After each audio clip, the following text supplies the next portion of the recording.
I was filming down the shop, and the furnace, when it kicks on, can be picked up by the microphone.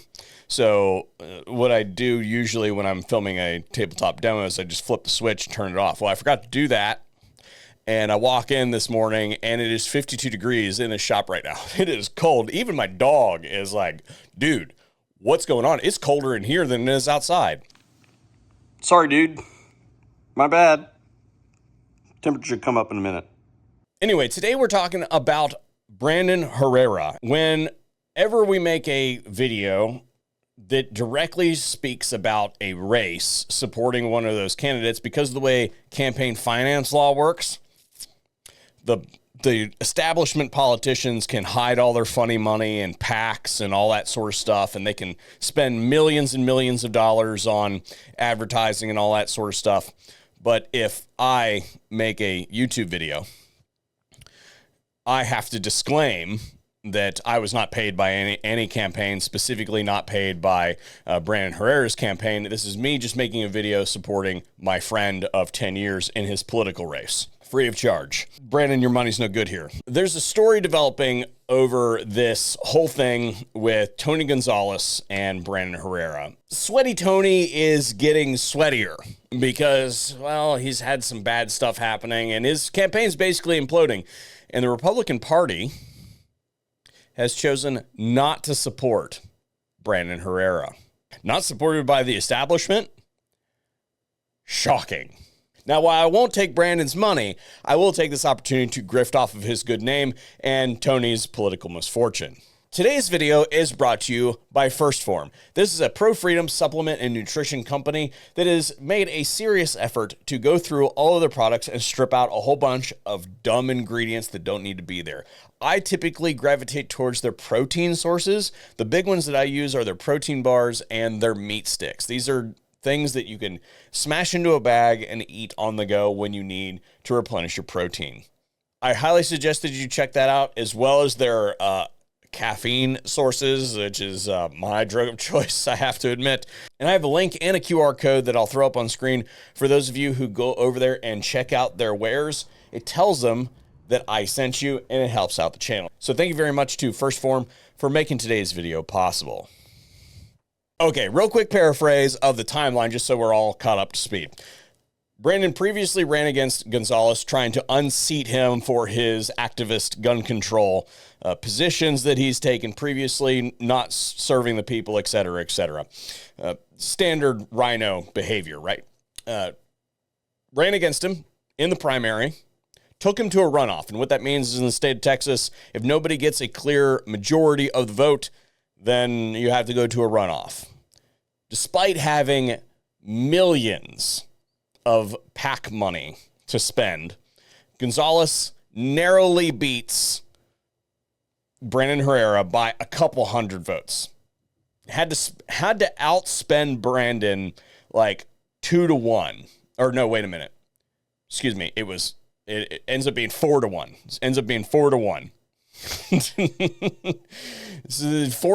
Forced the Republican establishment to spend $4 million to keep him in his seat against Brandon, who's not a politician, never done it before, almost wins, right?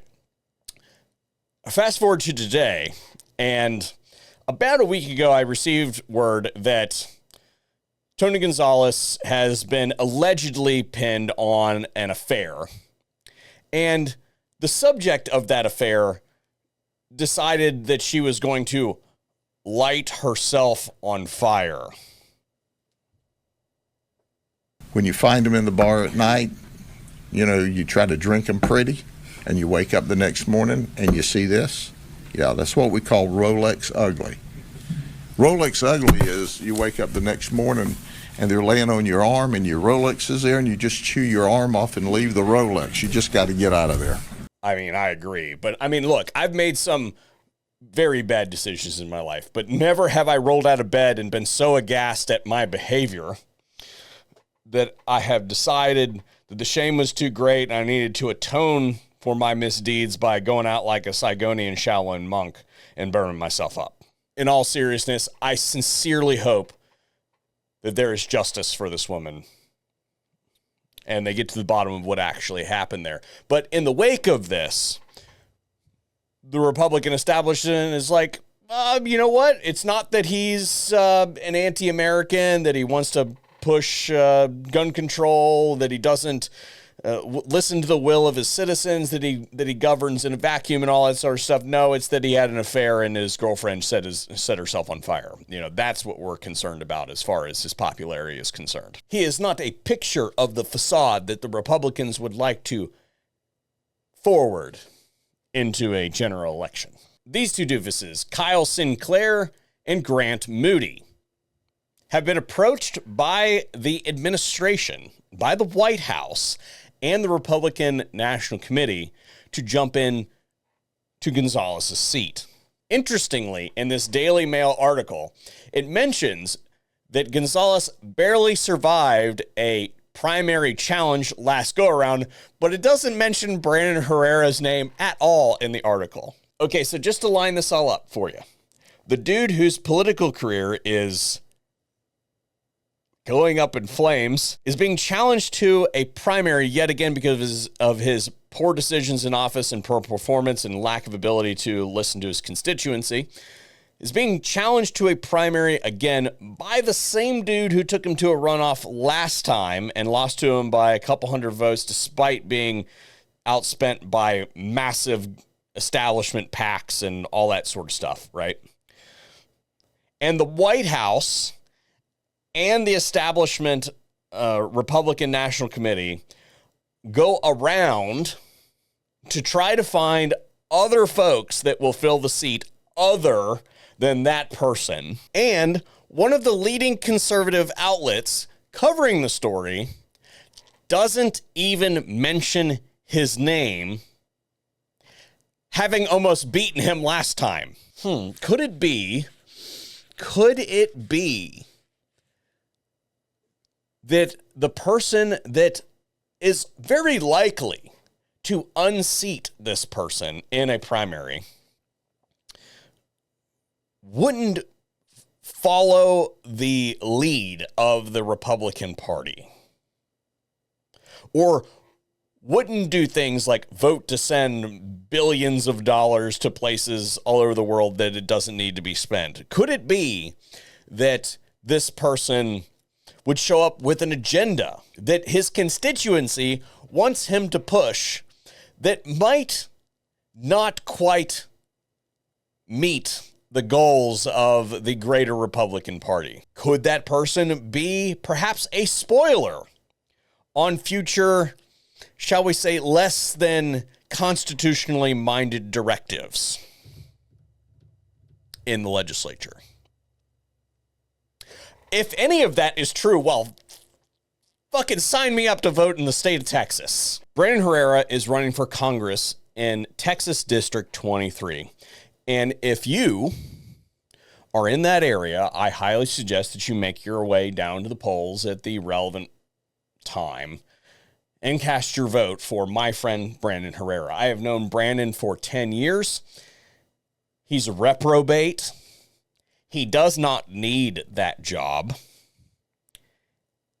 And he has very definite ideas about things that the government ought to be doing and things that the government ought not to be doing. Now, I won't lift the covers any farther than that, but that's exactly the type of person that I want in my government. Somebody who actually has some principles, not just positions that they are handed by the larger committee and told, oh, well, this will be popular or unpopular or whatever. You want to look this particular way. Brandon, I can tell you right now, doesn't give a fuck about that. He doesn't need this job. The people have told him that they need him to do this job.